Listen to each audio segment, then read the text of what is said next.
ജ്വലിച്ചു. ഇതിനു പകരം വീട്ടാൻ അവസരം നോക്കിയിരിക്കെ അതാ ഹെറോദേസിന്റെ ജന്മദിനം. ആഹ്ലാദത്തിന്റെ ആ ദിനത്തിൽ ഹെറോദിയുടെ മകൾ സലോമി സദസ്സിൽ നൃത്തമാടുന്നു.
നമ്മുടെ ജന്മനാളിൽ നൃത്തമാടി നമ്മെ സന്തോഷിപ്പിച്ച പ്രിയമകളെ സലോമി, നിനക്ക് സമ്മാനമായി എന്താണ് വേണ്ടത്?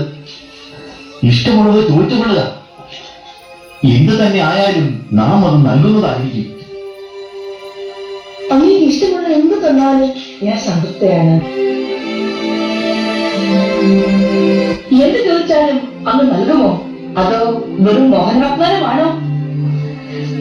തീർച്ചയായും നമ്മുടെ വാക്ക് നാം പാലിക്കും. രാജ്യത്തിന്റെ പകുതിയും സുന്ദര കൊട്ടാരവും സ്വർണമോ വെള്ളിയോ എന്ത് തന്നെ ആയാലും.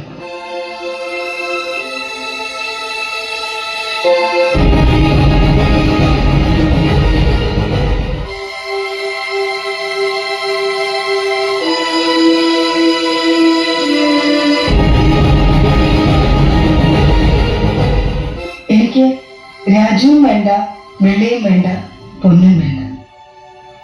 മറ്റൊരു സുന്ദരമായ സ്വപ്നം. അത് ഞാൻ ചോദിക്കട്ടെ? ചോദിക്കും. കാരാഗൃഹത്തിൽ കഴിയുന്ന ആ സന്യാസി ശ്രേഷ്ഠ ശിരസ് ഒരു തളികയിൽ വെച്ച് ഇപ്പോൾ എനിക്ക് തരണമെന്ന് ഞാൻ ആഗ്രഹിക്കുന്നു. എന്ത്? നീ ഇത്രയും ദുഷ്ടൻ, വഞ്ചകി, മറ്റൊന്നുമില്ല എനിക്ക് ചോദിക്കാൻ.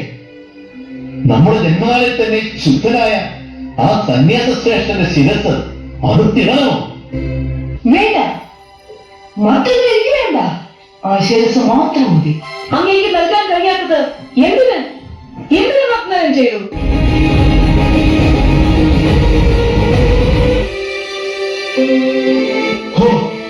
എന്തൊരു പരീക്ഷണം! നാം എന്ത് ചെയ്യണം മന്ത്രി? വാഗ്ദാനം ചെയ്തത് മതി. നാടിന്റെ അഭിമാനം രക്ഷിക്കൂ രാജാവേ. അടിയൻ ആ രാജാവിന്റെ ശിരസ് ഒരു തലയിൽ ഇപ്പോൾ തന്നെ കൊണ്ടുവരട്ടെ.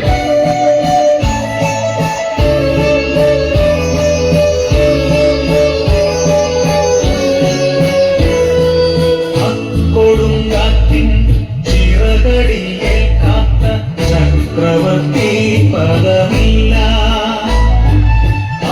കൊടുങ്കാറ്റിൽ ഇളകിത്തെറിക്കാത്ത രത്നസിംഹാസനമില്ല. ഹെറോദിയാസിന്റെ അന്തഃപുരത്തിലെ രാജകുമാരി സലോമി യോഹന്നാന്റെ ശിരസറുത്തൊരു മോഹിനിയാട്ടം നടത്തി.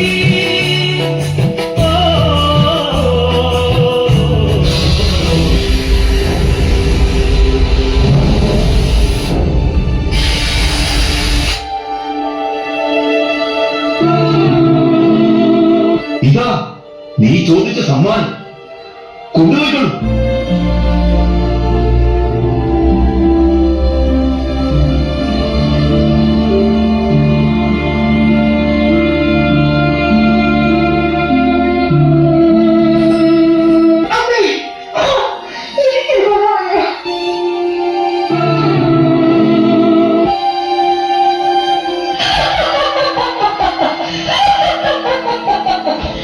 അന്ന് നീ എന്നെ ആശ്രയിച്ച ആ നാവ് കൊണ്ട് നിങ്ങൾക്ക് പ്രവചിക്കാൻ കഴിയുമോ?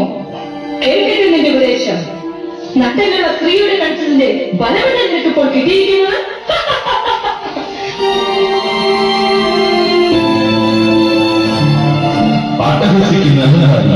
കേട്ടുകൊള്ളുക. ഈ ലോകത്തിന്റെ പ്രൗഢിയും സ്ഥാനമാനങ്ങളും വെള്ളത്തിലെ കുമിളകൾ പോലെ പോയി മാറി.